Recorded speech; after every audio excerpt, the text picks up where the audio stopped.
So thank you all for coming very much.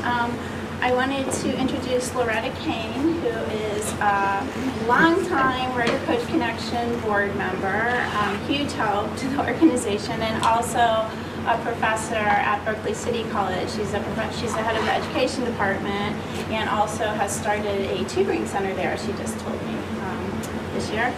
And she is going to be speaking on the topic of information processing and the construction of knowledge and how this relates to the writing process, which I will let her explain. Also, Loretta does a lot of other things. I didn't tell you everything she does, so if she wants to talk about that too, that's great. So thank you very much for being here. Thank you. Thank you guys for having me. I appreciate this opportunity. I'm on the board of directors of Community Alliance for Learning, and so it's always very heartwarming for me to be able to interact with the writing coaches, and I really appreciate what you guys are doing for Writing Coach Connection. Okay, today I'm going to pass this around. I made 25 copies, so if it's not enough, maybe you can share with one another, and I'll make sure to send out an electric copy to you as well. I wanted to talk today about the construction of knowledge and information processing, and then we can talk afterwards about how that might relate more directly to what you do with your students when you're coaching them in writing. But the reason I'm starting off so theoretically is because I really would like you to have a deeper understanding of what happens to the students themselves when they're in the classroom and they're trying to learn what the teachers are trying to teach them. And before I actually get into my presentation, I just wanted to say that I have a doctorate from UC Berkeley in education with a concentration in cognition and literacy. And I've taught 9th, 10th, and 11th grade English for 10 years, and I've taught in the education department at both San Francisco State and San Jose State. And at UC Berkeley, I forgot. So, I have a big background in the theoretical stuff, and after we do the theory, I'd like to do a little activity with you as part of this part of the presentation, and then I'm hoping that we're really able to take the theory down to practical application. So, I'm going to start with constructivism versus transmittal model. So, in the years past, I think many teachers have the idea that information gets transmitted to students, so that information goes directly from one's mouth into a student's brain. And we actually have a clear understanding now that that's actually not the case at all. In fact, every single individual constructs his or her own knowledge. And the brain is very active, and there's a lot of things going on in the brain, and information doesn't just get in there because the teacher said it or covered it. So one thing that's important to know is that to construct knowledge, students really need a lot of support in that construction, more than just saying it in class or lecturing or going over it. So I'd like to talk about information processing now. So what happens when we process information, and that's any information, it could be visual, it could be something in the environment, or it could be print, but when we are in any environment, we have a lot of sensory things happening. We're really bombarded with lots of light waves and sound waves, and our brain is trying hard to make sense of all of that stuff. And so one thing that we really need to do is be able to focus our attention. And if you look at the front of the sheet here, you'll see that input goes into our sensory register. A lot of it is lost, but usually, if we're able to direct our attention to something, then we can get that information into our short-term memory, or what's called working memory. The important key word here is attention. So some students really are not quite yet able to direct their attention. For those of us who are able to do it, it seems crazy that somebody wouldn't be able to do it. But in fact, that's somewhat common. And right here in our heads, we have our prefrontal cortex, and that's in control of the executive function. And there are many things that the prefrontal cortex is responsible for. Directing attention is one of them. Making decisions is another. Impulse control is another. And now they've realized that that part of the brain actually doesn't get fully developed until about 25 years old. The other thing that prefrontal cortex is in charge of is understanding consequences and being able to use good judgment based on the knowledge of consequences. So frequently, it's more difficult for younger people to be able to even judge the consequence of, oh, my paper is due tomorrow. No, I haven't started it today. You know, it's not that they mean to put it off, it's just that it's difficult for them to actually hold everything in their head at one time and judge and make good decisions. The thing about attention also is that there are definitely some students who do have some kind of either undeveloped or impaired prefrontal cortex that is responsible for what we're calling attention deficit disorder. And although it probably is overdiagnosed, there definitely is such a thing, and students definitely do suffer for that, of it. And it's, you know, really hard to just say, well, just focus, because these students are not really able to do that. Okay, so but if they are, and if they're able to direct their attention, then the information goes into working memory. And from working memory, it gets processed into long-term memory, where it's stored as knowledge. So I wanted to say two things that are very important. One is that the information in short-term memory has a very short period of time to get processed into long-term memory. In fact, if it's not processed within 20 seconds, it totally gets lost. Okay, so how many of you have had the experience of reading something, maybe a page, maybe a chapter, maybe an article? You've read the article, and when you're done, you're like, what did I read? You have no recollection? Can I have a show of hands? Yes, that's happened to every one of us, I'm sure, because it's not always easy to process that information in the short period of time that we have. So that's another issue. And students that are usually diagnosed with learning disabilities, frequently their learning disability is a language processing disorder, as they call it. And I just want to say, I feel that it's kind of a misnomer in a sense, because literally, if a student processes information, oh, let's say in 21 seconds, instead of 20 seconds, they lose that information. So it's not that they don't have the ability to process information at all, which the name sounds like, processing disorder. They can process information, they just do it more slowly. And so they need more time to do the reading. They might have to read the same thing several times before they really get that information into long-term memory. Once it's in long-term memory, okay, the way that it actually gets stored in long-term memory is that it literally gets constructed as a knowledge structure. There are knowledge structures in our heads, and I will actually do a little activity with you about knowledge structures in a little while. Once it's in long-term memory, if it's stored correctly, then the information is there. In order for a student to work with that information, they have to, A, find it in long-term memory, and B, they have to be able to take it, and you can see that the arrows go both ways there.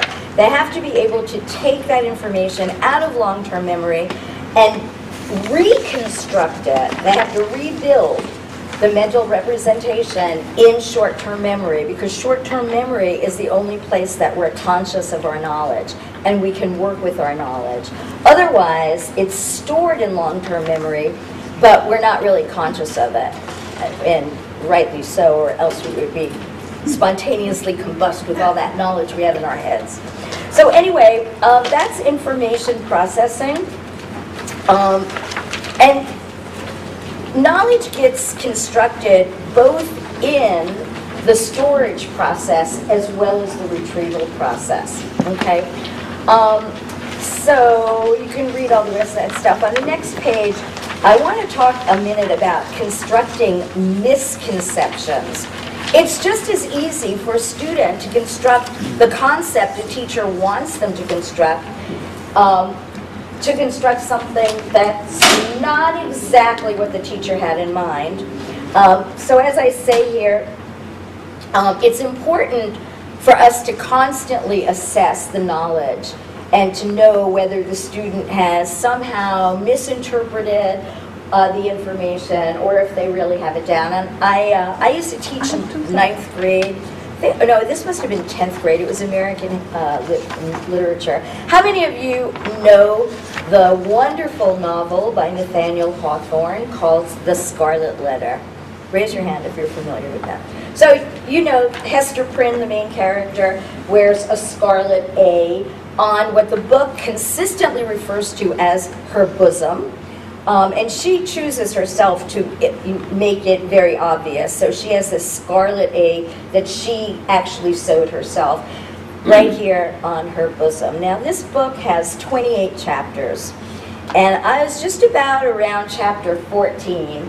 And for 14 chapters, I'm constantly giving the students what I learned myself as a student teacher to give them visual cues. So for 14 chapters, I'm like, yes, Hester Prynne has the scarlet letter on her bosom. So at one point, one student raises his hand and he says, could you tell me, what is a bosom? And I'm like, oh, you know, it's the chest area. It's this part of a person. And he said, oh, I thought it was a butt. And then 19 other students raised their hand. Me too, so did I did too. So here I have taught half of this book to students who are walking around with the image that Hester Prynne has a scarlet letter on her butt. So even things like that, it's very difficult to actually assume that, well, naturally everybody knows what a bosom is. I mean, I didn't think it was necessary to explain that to them. So that's another thing. Frequently, students don't really get it. Okay, so why learners may not be able to remember information they constructed. There's a lot of reasons, and there are things that you can do to help them. So one is failure to store or consolidate information in long-term memory. So again, you know, the information may not be getting into long-term memory. So just because the teacher said it doesn't mean that the student actually has it. And then it has to get consolidated. In the past, they used to believe that if you had a memory, you have it for life. And this is not the case. It's like any other part of your body. You know, you have to use it. If you don't use it, you really do lose it. And there is such a thing as decay. Memories actually decay, again, from lack of use. There could be an inadequate memory search. So the student might actually have the information, but they just can't find it. It's like looking in the wrong file cabinet. You know it's in there, but you're just not able to access it. Interference in which two memories get combined and mixed up.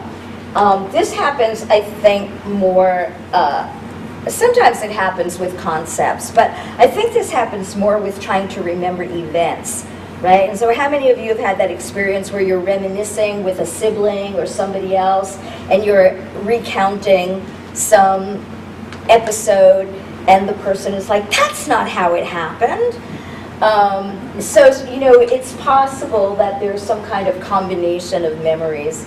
And then also reconstruction errors are very common, and that's when only part of the memory gets constructed, and then there's gaps. And so the writer, the student fills the gaps in with, anything that seems reasonable, even if it's not correct.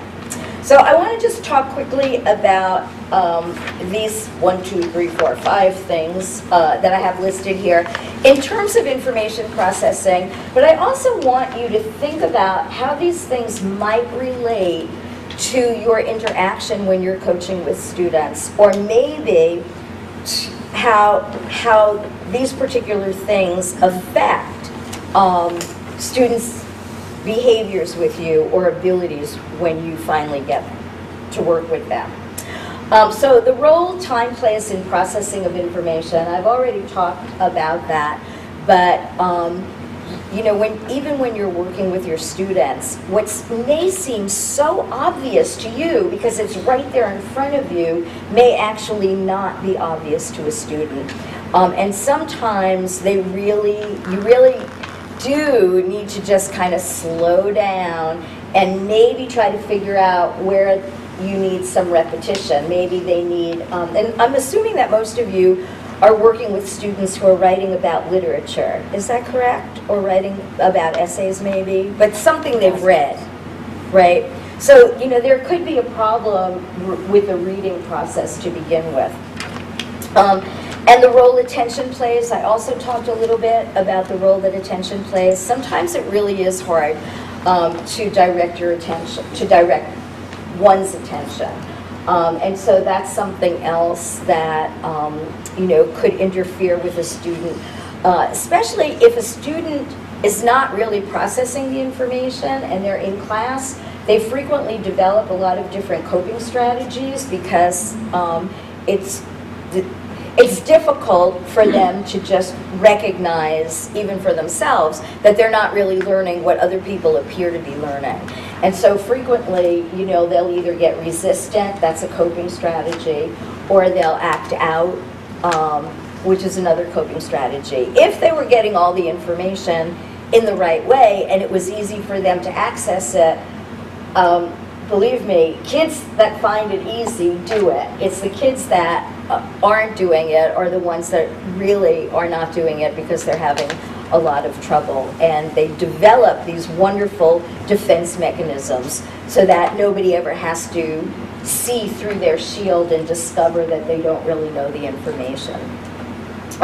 Okay, so I'm going to skip schema theory for a moment and go to the role of anxiety and the role of motivation really quickly. And then I have a little activity dealing with schema theory that I want to do with you. So the role of anxiety. There's actually 2 different kinds of anxiety. There's facilitating anxiety, which actually gives you just that rush of adrenaline, enough to actually help you accomplish the task you have to accomplish. And then there's debilitating anxiety, which basically paralyzes you. So when students have anxiety, their ability to process information literally goes down, right? The information processing functions start to shut down when anxiety is high. So then their ability to process information goes down. And this is how that self-fulfilling prophecy actually works. So there's a student who's really nervous about doing well. They're really nervous about their performance. Their anxiety goes up. Their processing shuts down. Their ability to perform goes down. So it's not that they're not able to do the work. It's that there are things that are interfering with their processing, and that manifests itself in low performance. Keeping things both for a teacher and a coach, and possibly even parents, trying to keep things calm and trying to make the student feel as calm as possible has a real biological reason for that, a real psychological reason as well. And then the role of motivation. I heard that Carol Dweck, I think, was here talking. Did any of you see her talk? Actually, it was kind of more of the school community talk for the feeder schools into El Cerrito High, less than Uh-huh. So, this audience didn't really get a good sense of the stuff about mindsets. I'll cover that really quickly anyway. This is her stuff. She's a psychologist, and she talked about two different mindsets. One is the growth mindset, in which students really believe that they can learn from their mistakes, and it's okay if they make a mistake because they have time in the future to grow and to learn. But there's a big population of students who have what she calls a fixed mindset, and that's their belief that skill or ability or intelligence is fixed and it will never change no matter what you do. So it's one of these things like, I've always been a bad writer, I am a bad writer, I'll always be a bad writer. And if you subscribe to that belief system, then it affects the way you behave. And one of the ways that it affects the way you behave is that you don't put out the effort that you need in order to be a good writer. And so that also has an effect on your performance, and the performance goes down. These students that have the fixed mindset also have a very strong emotional relationship with what they consider to be failure. So for many of these students, anything less than an A is failure. Even if they get a B, they understand a B as an F, and they feel shamed and humiliated. These are the students that do not hand in their work, okay? And she's done so much research on this. They'll do the work frequently, but they won't hand it in. Because at the end of the semester, it's so much easier for them to say, well, of course I got an F in the class, I never turned anything in, than to say, I've turned all my work in and I got a B or a C or a D or an F. So their mindsets are also something that you want to take into account, because that creates a lot of anxiety for students as well. And I really want to emphasize the shame quality, that, you know, they can't even handle any kind of critique on their writing. You know, if you say anything, you know, I love your ideas, you develop your paragraphs exquisitely, you know, however, you might need to work on run together sentences or whatever. You know, to them that's like horrifying, and then they get humiliated by that comment. So the students with the growth mindset will go like, wow, far out, this is great feedback, I'll learn from it. But the other students really just become humiliated and ashamed, and they feel horrible about themselves. So I just wanted to say that, again, you know, there's a lot of inner turmoil that students feel that we're not really aware of because they're so good at shielding themselves. Yes? Are you going to talk about strategies to deal with that? I could in a moment. Yes. Make me, force me, bring me back to that. All right. Yes. And if we're seeing a student once a week, how are we going to be aware that they might have this mindset before we make the fatal error of saying that you need to put a semicolon here or something? Well, you know, don't consider that a fatal error, because that's really what your job is. I'm not so sure about the semicolon, and you know, I don't know what role. I know.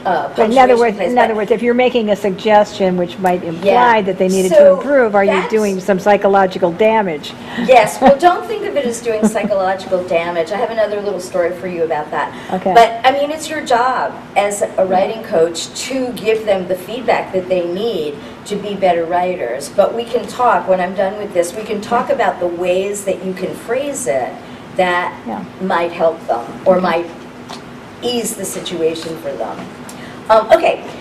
So motivation is really attached to mindset. So if students, you know, trust me, the students who have a growth mindset are those that love learning, because they think that they can just excel, and you know, they love the idea of reaching their potential, and they're so grateful for any help they can get. And they're the ones that usually do their work and really do learn from their mistakes. But it's the ones with the fixed mindset, as you know, are concerned about. Those are the students that we want to be careful about and maybe develop some strategies for approaching them. So, okay, I do have some strategies on the back here, but I'm going to hold off on these for a minute because I wanted to do this activity. So, do any of you know anything about schema theory? Anything at all? Schema theory? Good. You might be the right audience for me. So schema is, this was developed the idea of it was developed in the 60s when they were doing a lot of research on reading.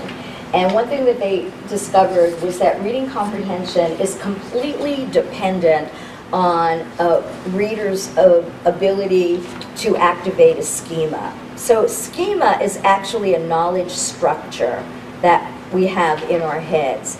And it's connected to everything that you know about that one particular thing. So I'm just going to throw out a word here, and I want you to throw out everything you can think of when I say the word. And this might actually be somewhat culturally specific, but the word is cowboy. What do you think of when I say cowboy? Horse, go ahead. Reckless. Say it again. Reckless. Reckless. Reckless. Be a cowboy. R-O-C-K. Reckless. Okay, I'm Foolish. sorry. I'm losing my... Taking chances. Yes, reckless, adventurous. Acting like a cowboy. Wild Okay. West. Say it again. Wild West. West. Yes, the Wild West. Cows. Marlboro. Ranch. Spurs. Indians. Indians. Dallas. Okay. Rodeo. Rodeo. Now I just heard a big mumble. A wrangler. Yes, a Wrangler. Okay. Guns. Guns, right? Cowboy hats. You have an image in your head, right, of what he's wearing. You can see what the cowboy looks like. All that stuff that you just mentioned is part of the cowboy schema, but it's also part of its own schema. So every piece of, like, horse has its own schema. Reckless has you have a schema for what's reckless, right? So everything that you know about a certain thing gets activated. And what's interesting is that now that they have these, what they call them fMRIs, functional imagings, so that they're able to actually, put people in these MRI machines and give them a task to do and see what part of the brain fires. So they're actually mapping, they're able to map, they're getting close to it, they're able to map a kind of neurons in your brain activity with what used to just be a theory. And now they're beginning to see that, yeah, these things really do exist in real life, that there are these knowledge structures that get activated. So I want to do a little activity with you. I'm going to hand something out. It's 2 short paragraphs. I would like you to read these paragraphs as quickly as you can, just because of time constraints.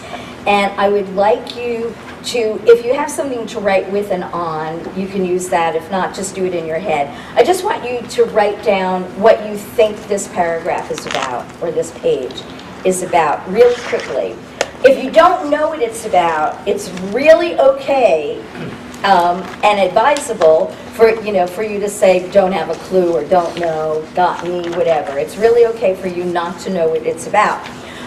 This is actually designed in a way that makes it difficult to know what it's about. So why don't you just go ahead after I give it to you and read it, write down what you think it's about, and then after we talk about it for a little while, I am going to then give you the schema for it, and I want to see if your reading of this page changes at all, having a little bit of schema for it. Now, there's one little, I've been doing this for a long time, and somehow I know that this is out. As a matter of fact, I saw, which I thought was crazy, these 2 professors did this, but they did it orally on YouTube. I was trying to find new stuff, and I found this YouTube thing. So I know that this is out there. If you've seen this before, if you have any inkling that you've seen it before, you have to disqualify yourself, because that means you have schema for it. And if you have schema for it, it's not going to work. Okay. And the more I use it, the more my education students seem to know what it is. So I'm like, Okay. I think that's because their friends recommend them to my class. So now this used to work, and now it doesn't work anymore because they probably don't even remember, but they do have schema for it. So let me just pass them around this way, and I'll come and get the